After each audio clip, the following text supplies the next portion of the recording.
તમારું મારા મસ્ત મજાના વિડીયોમાં। સૌથી પહેલાં તો બધાને જય સોમનાથ, જય શ્રી કૃષ્ણ, જય માતાજી। કેમ છો બધા?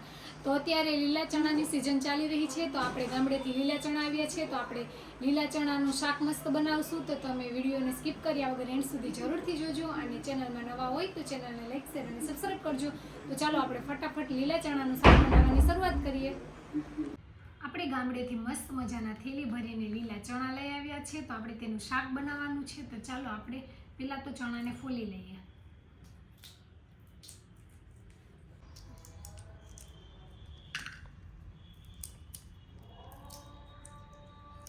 આપણે ચણા ફોલી લીધા છે, સાથે એક નંગ ડુંગળી લીધી છે, એક નંગ ટામેટું છે, અને આદુ લસણ ને મરચાંની પેસ્ટ છે। તો ચાલો હવે આપણે શાક વઘારવાની શરૂઆત કરીએ।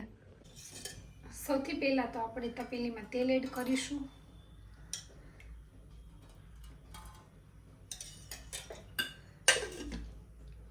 તેલ આવી ગયું છે, આપણે રાઈ એડ કરીશું। તો રાઈ ફૂટી ગઈ છે, આપણે જીરું નાખીશું, થોડી હિંગ નાખીશું અને સુધારેલી ડુંગળી નાખીશું। ડુંગળીને સારી રીતે તેલમાં સાંતળી લેવાની છે। આપણે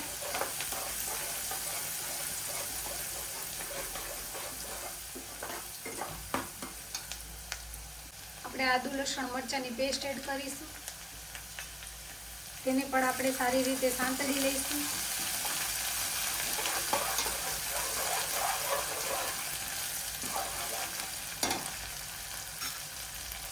હવે આપણે સુધારેલું ટામેટું ઉમેરીશું, જે આપણે એક નંગ લીધું છે, તેને પણ આપણે સારી રીતે મિક્સ કરી દઈશું।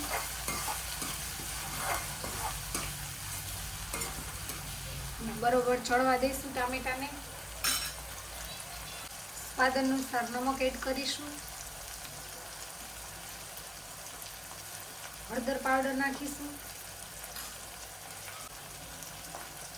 લાલ મરચું પાવડર એડ કરીશું। તમે તીખા વત્તા ઓછા પ્રમાણમાં ઉમેરી શકો છો। આપણે 2 નંગ લીલા મરચાં પણ પેસ્ટમાં એડ કર્યા છે, એટલે આપણે 3 ચમચી ચટણી લીધી છે લાલ। ધાણા જીરું પાવડર એડ કરીશું, થોડો એવો ગરમ મસાલો એડ કરીશું। બરોબર તેલમાં બધું મસાલાને સાંતળી લઈશું।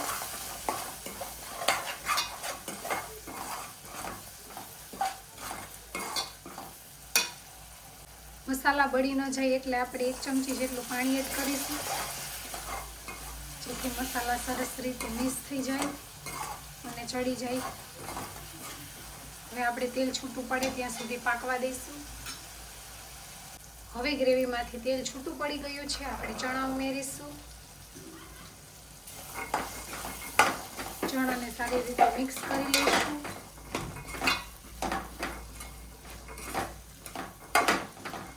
થોડી વાર માટે તેલમાં સોફ્ટ થવા દઈશું। આપણે હલાવી લઈશું ચણાને। ચણા મસાલા સાથે મિક્સ થઈ ગયા છે સરસ મજાના। હવે આપણે 1 ગ્લાસ પાણી ઉમેરીશું। ચણા પાકી જવા જોઈએ એટલું પાણી એડ કરવાનું છે। મને થોડા ચણા છે એટલે મેં 1 ગ્લાસ એડ કર્યું છે।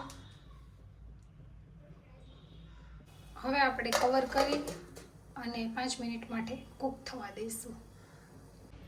તો મસ્ત મજાનું ચણાનું શાક રેડી થઈ ગયું છે। આપણે ઉપરથી કોથમીર નાખીને ગાર્નિશ કરીશું।